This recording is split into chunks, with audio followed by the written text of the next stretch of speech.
यही धुन में ही भक्त फरियाद करना का कहले शंकर भैया तो तारे लाखू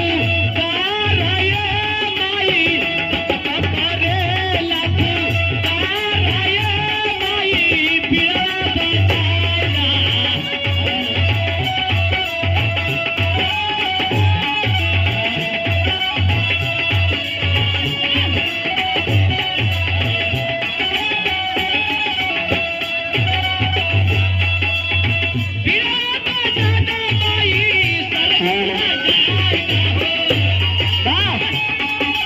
क्या बात है।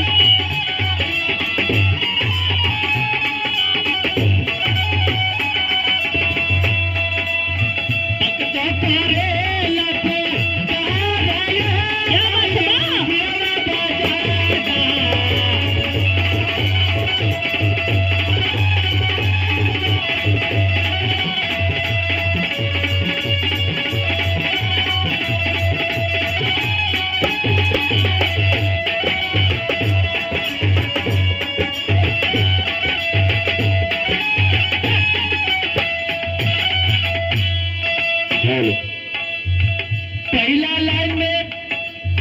भक्त फरियाद करना का कलेवा शंकर भैया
कि माई हमारा पास कुछ लगा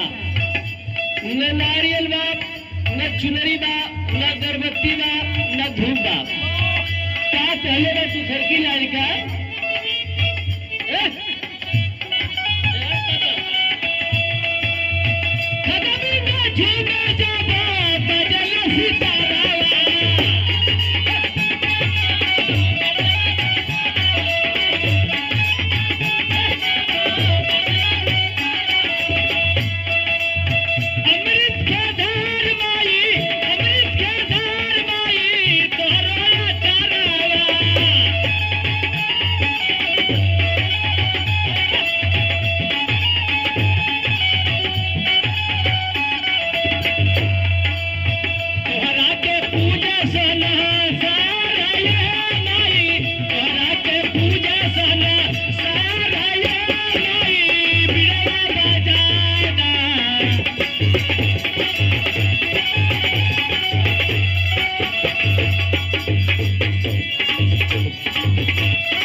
हमारे बिहार के पार्टी ना